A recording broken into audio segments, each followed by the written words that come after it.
Lo que nosotros estamos refiriéndonos es a la interacción entre la Fiscalía Penal Internacional y sean las víctimas, sean denunciantes como nosotros, sean proveedores de información, etcétera. Y eso es una práctica antiquísima desde la creación de la Corte Penal Internacional en la relación entre la Fiscalía Penal Internacional y los escenarios donde han ocurrido los graves crímenes. Y estamos ahora conectados con el doctor, el abogado Antonio Maldonado. Como ustedes saben, él fue procurador anticorrupción, pero él lo hemos convocado porque es uno de los firmantes de la denuncia que se ha presentado ante la Fiscalía de la Corte Penal Internacional, que tiene, como ustedes saben, sede en La Haya, cuya competencia, como dice la declaración que firman quienes han presentado esta denuncia, el Perú ha reconocido el año 2001 la competencia de esta corte, y de lo que se trata es de una denuncia contra las autoridades del Perú implicadas en los hechos que han tenido como consecuencia la muerte de 49 peruanos y de al menos 344 heridos, hechos ocurridos entre diciembre del 2022 y enero del 2023. Antonio, muy buenos días. Exitosa. Antonio, ¿me escuchas ahora? Creo que no me está escuchando, señora Magariño. Ahí está conectado, pero no me escucha. Antonio. A ver, como decía, les voy a leer la lista de los firmantes. Son Marisol Perestello, Walter Albán, exdefensor, Indira Wilca, excongresista Osvaldo de Rivero, diplomático, Mirta Vázquez, exministra también, Diego García Sayán, que no necesitamos describir quién es, Pepi Patrón, Carlos Rivera Paz, abogado del IDL, Sonalí Tuesta, que tampoco necesita presentación, Hugo Cabieses, Mesías Guevara, Harold Forsyth, José Burneo Labrín, Oscar Vidarte, el humorista Nicolás Yerovi y Antonio Maldonado, que está precisamente conectado con nosotros en la línea. Ahora sí, estamos conectados. Antonio. Muy buenos días, Nicolás. Mucho gusto de saludarte. Explícanos, Antonio, por favor, ¿cuál es el sentido de esta denuncia? Mira, Nicolás, esta denuncia expresa la preocupación de un grupo de ciudadanos por el curso de investigaciones que se están llevando a cabo en el Ministerio Público en este momento por las masacres de diciembre del 2022 y comienzos del 2023, y el riesgo que se cierne sobre ellas de no sanción penal y menos administrativa o civil, esto es de impunidad.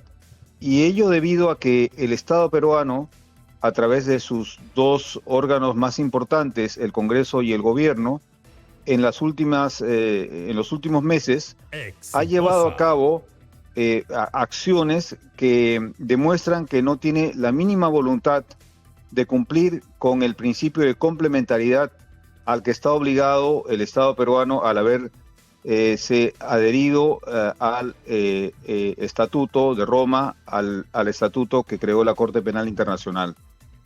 Y estas dos situaciones, la falta de voluntad política y el riesgo que se cierne sobre la conformación o la creación de escenarios de impunidad, nos ha llevado a pedir la intervención de la Oficina del Fiscal Penal Internacional a los efectos de que evalúe los hechos que denunciamos, que configurarían hechos bajo el artículo 7 en particular del Estatuto de Roma referidos a crímenes de lesa humanidad. Es decir, hechos que no solo significan la comisión de violaciones de derechos humanos, que no solo significan la comisión de graves violaciones de derechos humanos, sino que llenan los requisitos establecidos en el Estatuto de Roma, en particular en el artículo 7, para ser caracterizados o calificados como crímenes de lesa humanidad.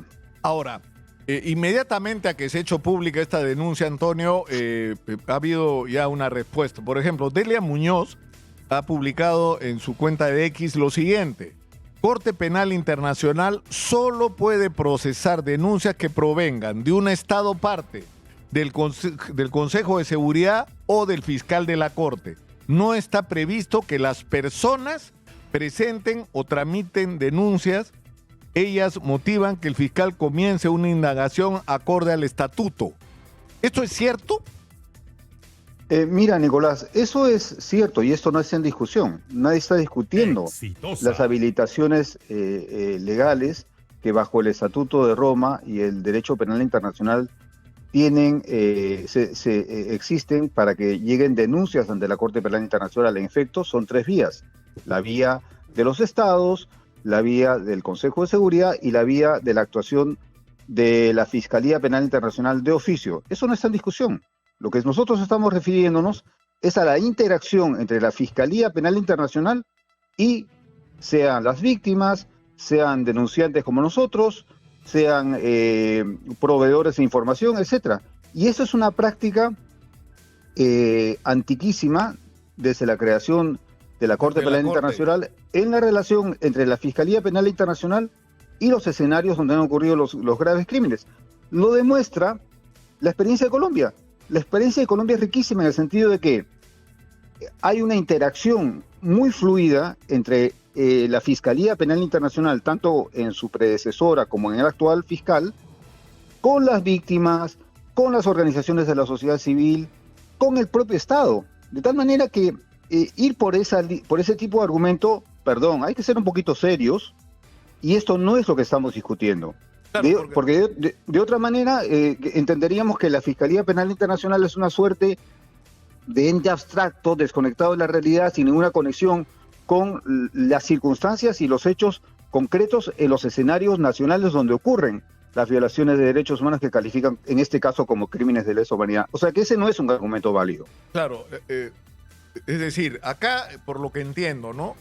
Lo que ustedes han hecho, este colectivo que se ha formado alrededor de esta denuncia, es reclamarle al fiscal de la Corte Penal Internacional su intervención en este proceso. Así es decir, no es. Es que son los ciudadanos que firman los que están denunciando directamente porque no tienen la atribución legal según el estatuto, ¿no es cierto? Si no es el fiscal. Entonces te diriges al fiscal y le dices al fiscal: oiga, fiscal, mire lo que ha pasado. Es más, ustedes incluyen los pronunciamientos de diversas cancillerías con respecto a estos hechos y de organismos internacionales, ¿no?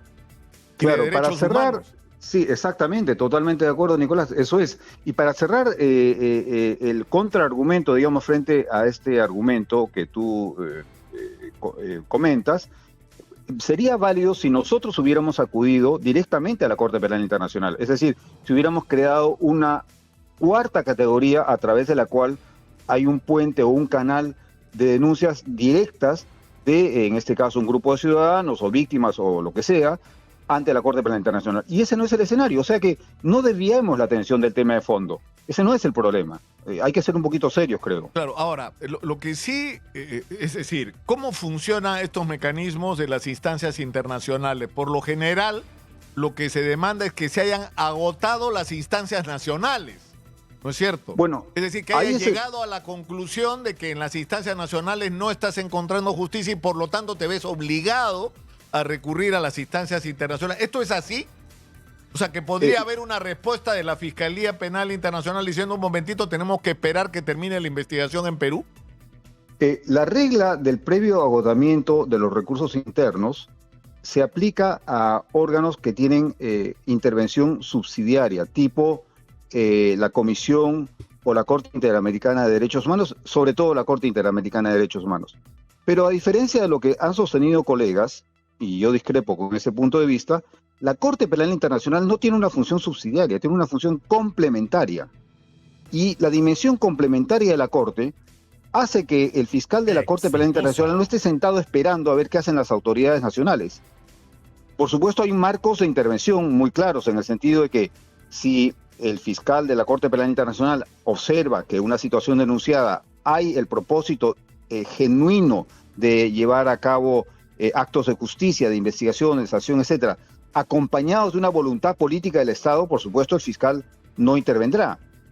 Tendrá la primera voz, la primera actuación, la actuación prioritaria, las autoridades nacionales.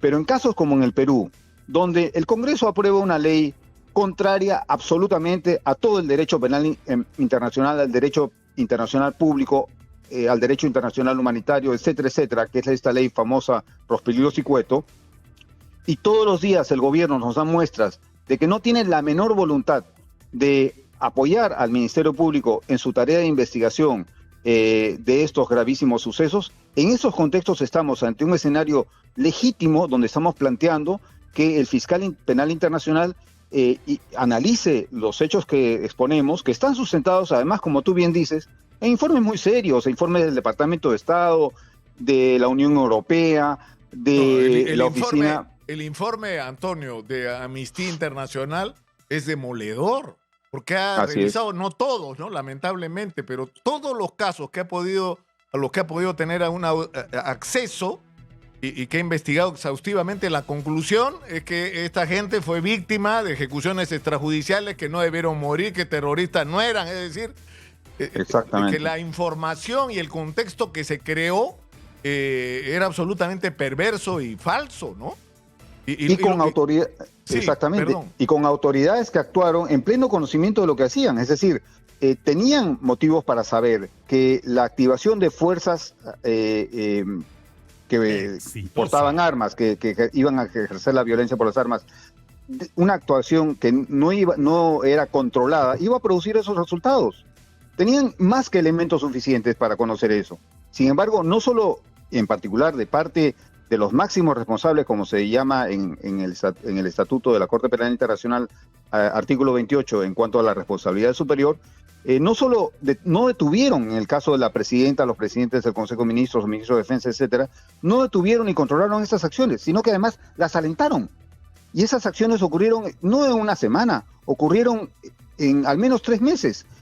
Y luego los ejecutores fueron promovidos y ascendidos y premiados. Antonio, te agradezco mucho por habernos atendido, y esto evidentemente va a abrir la controversia que es absolutamente necesaria sobre lo que pasó en ese momento. Para mí, yo recuerdo esos días. Si la señora Dina Boluarte hubiera honrado su compromiso de que si salía Castillo ella renunciaba y se adelantaban las elecciones, no tendríamos esa herida abierta que tenemos abierta en este momento. Porque o no hubiera muerto nadie, o tal vez hubieran sido muchísimo menos las víctimas que tendríamos que lamentar en este momento. Pero en fin, muchas gracias, Antonio. Gracias a ti, Nicolás. Un gran abrazo, cuídate. Antonio Maldonado ha estado con nosotros.